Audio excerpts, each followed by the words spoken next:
大家好，欢迎来到我们的 CAP2。我们本场呢，由我们的LSE Language Center，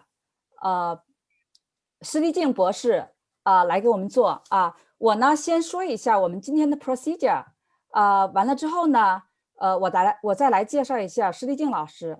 好的大家好，我叫辛弘毅，我是 LSE Language Center 的老师。那我们今天呢，在施老师结束以后呢，大概有10分钟的时间，大家可以提问问题。我会提醒大家来提问，大家直接可以把问题发在 chat 里边这样的话呢，施老师可以根据情况呢，他来决定回答的先后这个今天就是这个样。最后呢，我会总结一下这个今天的这场讲座完了我们呢就转场。今天的时间比较紧，那我现在呢介绍一下施丽静博士。好了Dr. Lijing holds a PhD in Technology Enhanced Language Learning and a Master of Education in Educational Technology and TESOL. Currently, as I said, Lijing is an Assistant Language Coordinator for Mandarin at LSE Language Center. At LSE, Lijing has a tremendous teaching experience for all levels and for students with different needs. Lijing's current research emphasis is Chinese for academic purpose.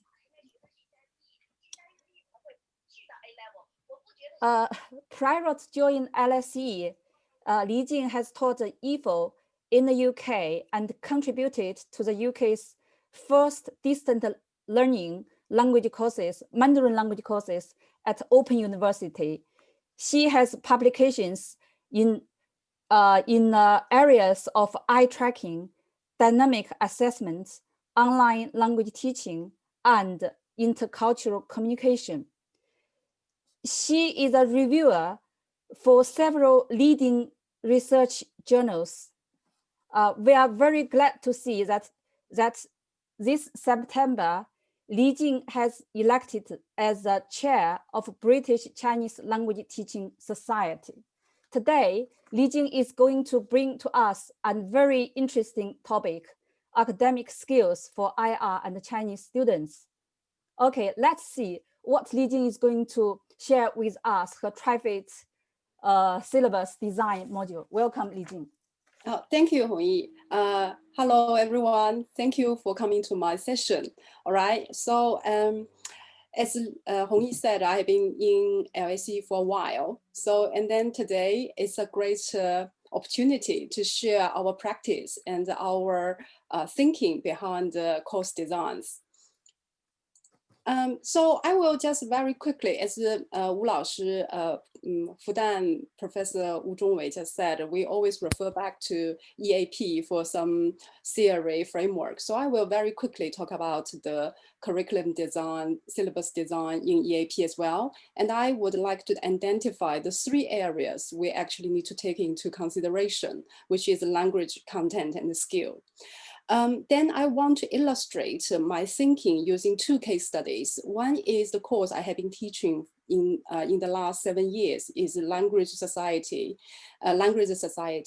at level 5. And the other course is I am currently designing is the academic Chinese for IR students when they enter year 4. So at the end of this presentation, I will kind of hopefully show you the overlapping areas based on my practice and the recurring themes. What are the themes that teachers and the students are interested in, and also some unique aspects waiting for us to continue explore. Okay. So when we talk about academic skills, you know, we could first actually could have a look at what does it mean in British university.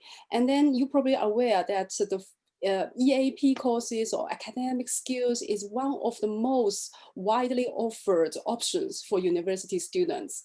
So here are just 2 screenshots I took from 2 university websites. And then you can see they are very general academic skills for university students. For example, academic integrity or plagiarism, academic writing, referencing, even time management, right? But then also the other one, this picture shows another option. This option is basically looking at the skills. First, let students establish the awareness of academic styles, and then listening, presentation, that is speaking, and then academic vocabulary, academic writing. So in LSE, I think we are very privileged because our EAP courses are divided or designed according to departments. So we put law students together, we put IR students together, we put statistics, maths, finance students together, you know, providing them with specific material. So we can even go a bit further than general EAP courses compared to many other universities. But while looking at this, you know, it somehow reminds us, I think, what is academic skills, right? Because for us, I'm going to teach academic skills in Chinese in a British university. So which is a little bit tricky here. Now, while I'm preparing for this presentation, I kind of say, yes, I need to have some framework, yeah? So I'm looking into different types of syllabus design. I think the most common types are, first of all, is the division between product and the process. So the product is basically looking at the content, yeah? And then the process is more focusing on how students learn a language. So this is a kind of metrics here. So we can have starting from language, like talking about grammar, lexical functions, and then divided into digestible units. I think this is one of the most common form of textbooks or course design we have seen. If we have learned English, you know, you recognize this, you know, you have unit by unit, each unit has grammars, has key vocabulary, has functions. And then also, we can have the synthetic kind of syllabus. They are structural, they are functional, they are not really natural. People don't really, in real life, speak like that. But for the teaching point of view, it is pedagogically sound. And then I think the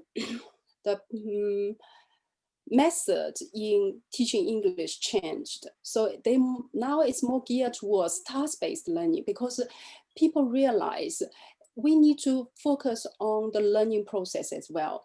It is within the process, the language learning process, learning did take place. So we cannot just look at what go into the classroom textbook, but also care about how learners learn.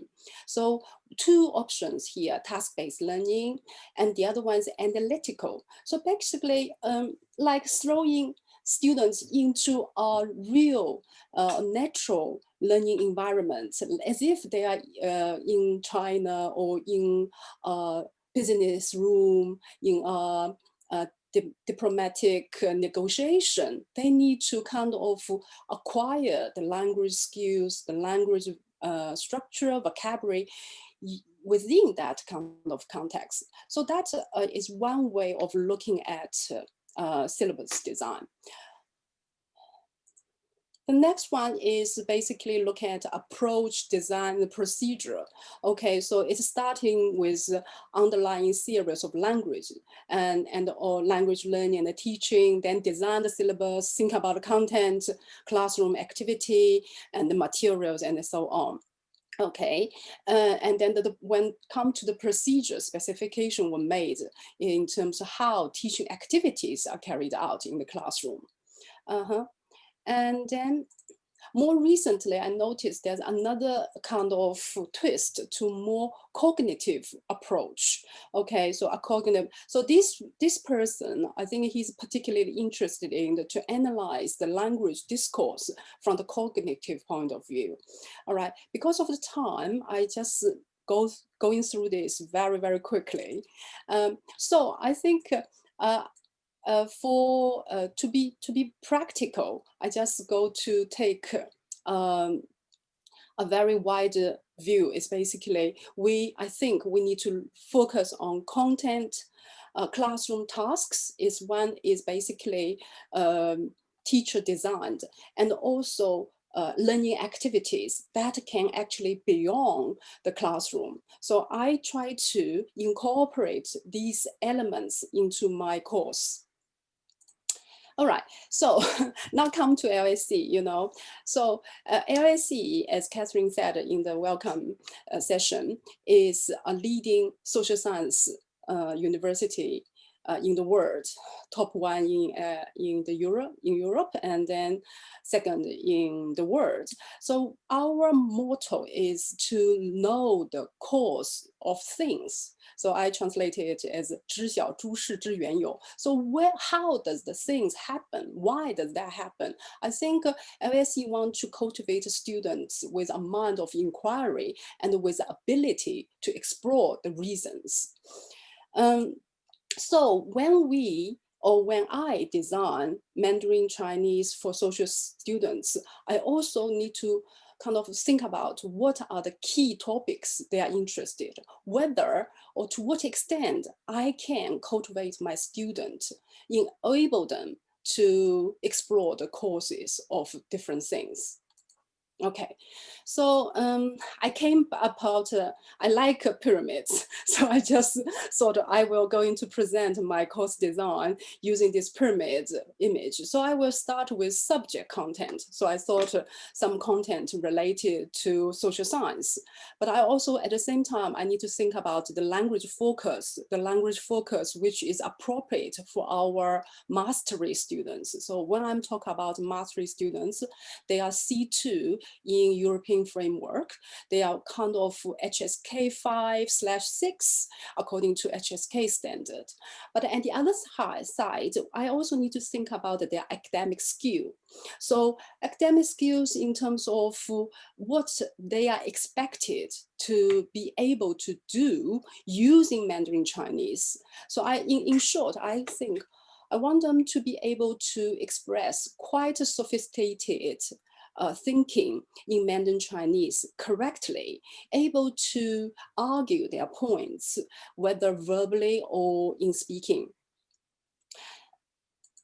So I have been teaching Mandarin language and society, this LN 340 Sansling, LN Sansling for 7 years, because I'm the first teacher to teach this course. So when I came to the LSE, the first task actually is to design the syllabus. And then over the 7 years, I used 2 textbooks, but then later I realized there's no suitable textbooks for this level, enabled me to achieve what I would like to achieve. So I have to compile materials, thinking about each lesson, what language skills to teach, what task for students to do overall.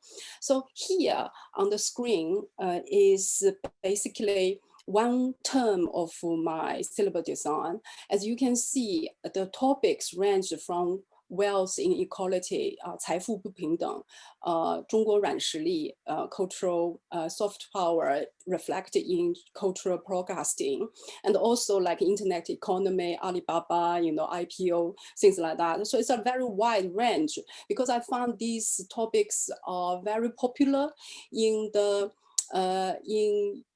within the media, but also most often discussed by our students as well.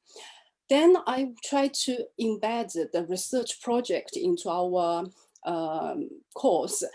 This is not my invention. For all our students studying a language in the language center, they all need to do a research project. So for our students, actually, they need to write 6,000 characters at the end of the course, yeah, within let's say 20 weeks.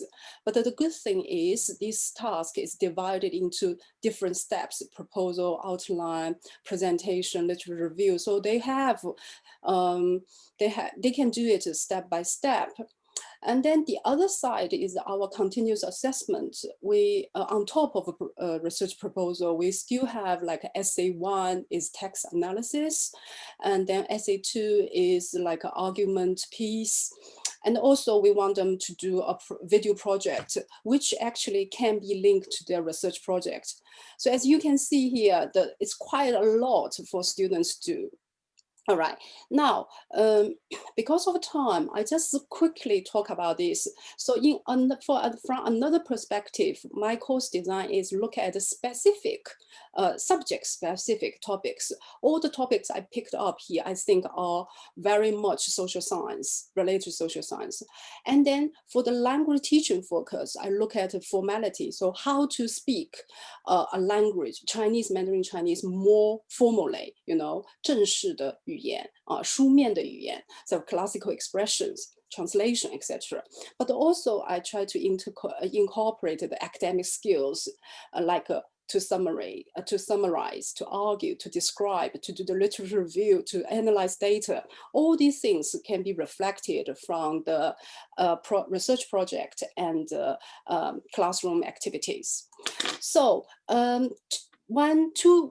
2 years ago, is it 1 year ago? No, 1 year ago, we have this new program, BSc International Relations and Chinese, which is very exciting, but it gave me a new task. Basically, I need to design a course for our for IR and Chinese year 4 students. The title is academic skills for IR and Chinese students, basically.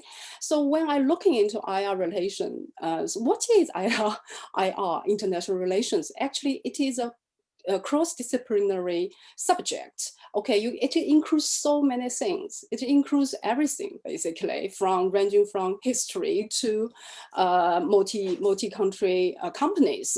So what I was just thinking, do I need to create a course brand new? Can I recycle some of my existing material or existing approach, you know, to cater for these students' needs?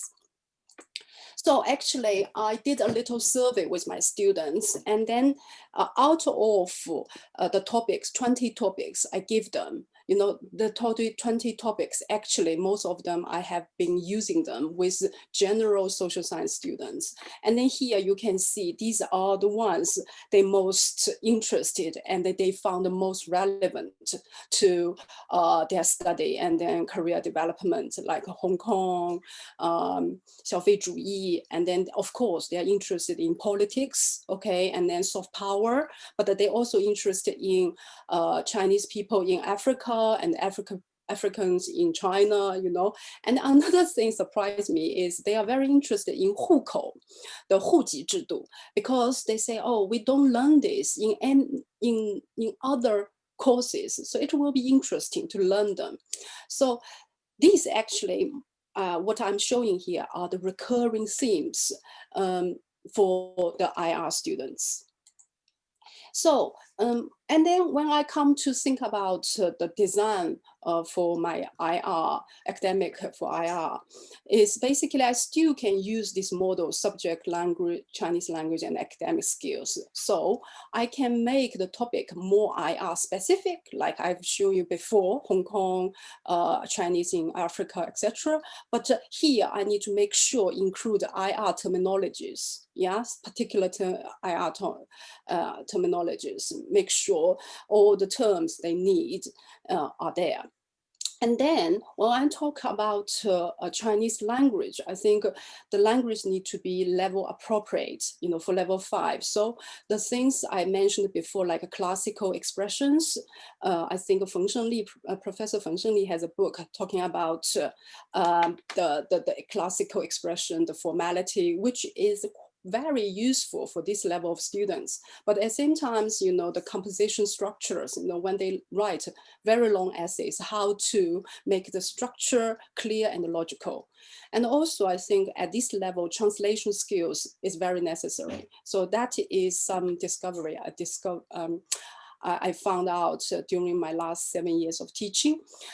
And another thing is the general academic register, like Professor Wu Zhongwei just said, you know, like words, 分析, 商榷, 显示, 描述, 阐述, all these words, actually they are not difficult, but we need to show them how to use them in the context. Now we move to the academic skills. So the general academic skills still applies, so how to argue, how to describe, and then they can be enhanced by tasks like a research project, oral presentation, or video projects, or other creative tasks. All right, so because of time, I just come to end up with my presentation with some kind of reflection, may I say that way. So first of all, I think I was thinking, you know, when we talk about IR, academic skills for IR and the Chinese students, do we need to only have themes on China? You know, for example, you know, the inequality, wealth inequality.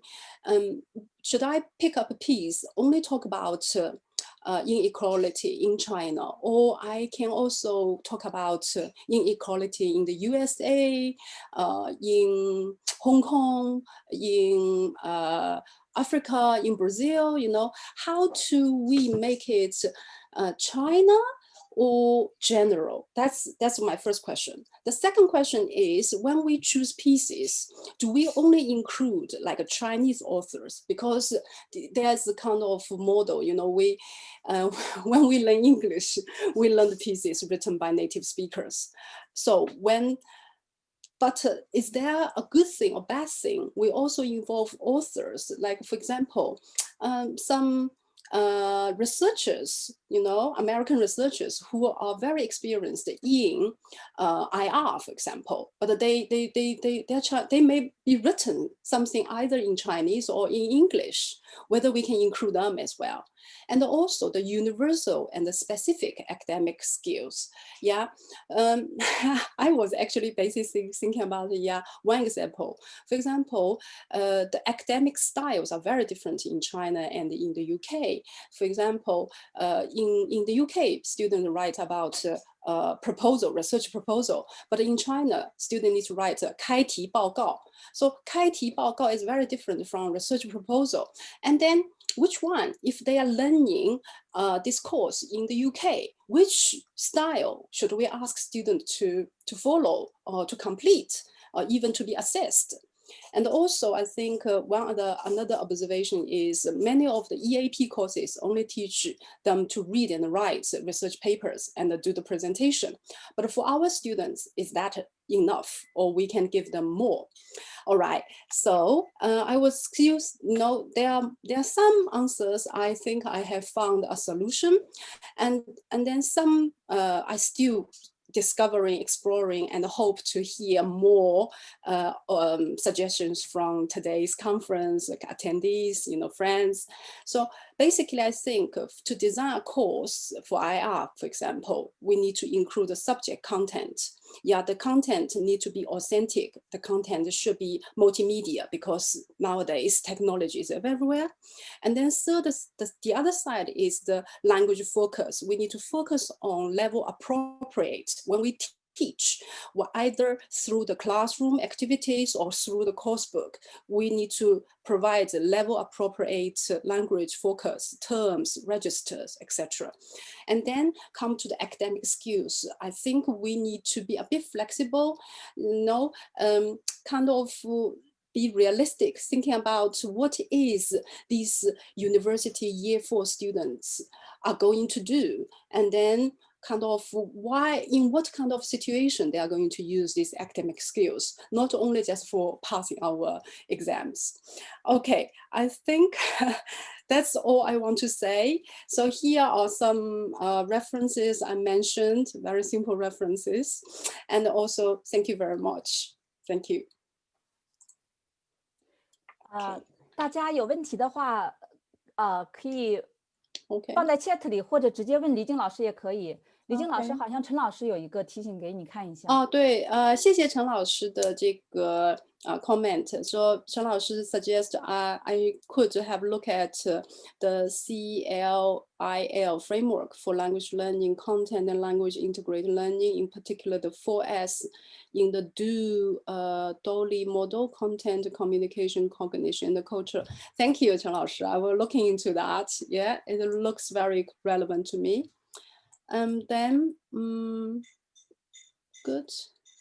And then Shen Xuan. Okay, Shen Chunxuan. 谢谢春轩. May I ask what is the language background of your students in this course, Chinese natives? Oh, yeah, that's another very interesting point, because our LSE is a very international university. I have like a French student grew up in Beijing. I have Hong Kong heritage students who have been living in the UK since 12-year-old. I have someone just started learning Chinese 3 years ago, but already moved to HSK5. I have someone like that, from Australia, actually. I still remember him. He basically reached HSK5 in 6 months' time, which is amazing. And then usually they have very clear mind what they are going to do, why they are learning this language. So it's quite a bit varied. But also another very interesting point is Mandarin is not their second language. It could be their fourth or fifth language. We have lots of European students as well. So their background, and it's very interesting. And sometimes we have USA students studied in the USA for several years and came to the UK as a general students. So their level is also different as well. I think we use HSK as a reference. We do not ask them have to have it. We are more or less using European framework or equivalent. So we have our internal kind of placement online assessment. So they need to complete an online grammar test, submit a piece of writing, and also have a conversation with us. So after that, we combine all this information.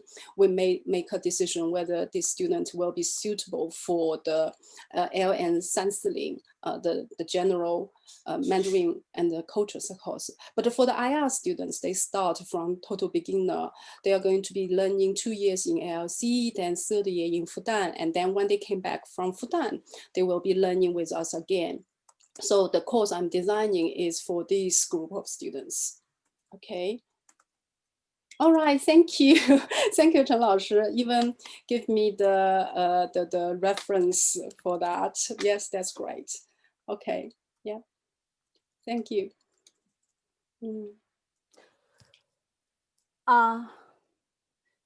今天呢，老师们，各位同行，大家还有什么问题？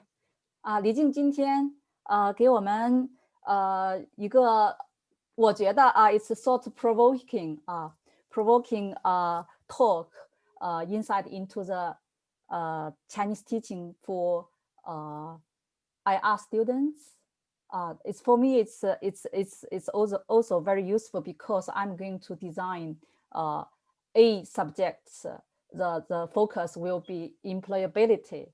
Yeah, I think Lijing today has yeah. Before I'm summarizing, any more questions? 吴老师，吴中伟老师在吗？对，那个。谢谢施老师。不好意思啊，改名了。我想请教一个问题：如果您在编教材当中，您主张是用这个 authentic materials 这个真实语料呢，还是不真实？如果是真实语料的话，如果涉及到这个版权问题，是怎么处理？对对对啊，那我就说，因为我们现在我过去几年里面没有这个问题，因为我主要是在课堂里面，课堂人也比较小，其实我真的都是用的真实语料，比如说像刘瑜写的文章啊，或者说一些中国人士写的专业性的文章，户籍制度的专门研究户籍制度的老师，或者说是，我记得某个网站有一个专题的讨论，我就可以直接拿来用。那么我觉得，如果我们真的要写书的话，可以这样子，就是还是应该要通知原作者，就是说我们问一下原作者，我想使用你这篇文章，我们可以支付一定小额的费用，比如说小额稿费，那你愿意就愿意，不愿意的话，我们还有一个 another option。所以这是一个很头痛的问题，因为就是说，如果我们不用 authentic material， 不用真实的语料，都是我们老师自己写，那写出来都是一种 style。其实还有一个问题我没有说的，就是那个 style 的问题，就是语篇的问题。我们是只是那个议论文论文吗？那就很无聊，对吗？很无聊。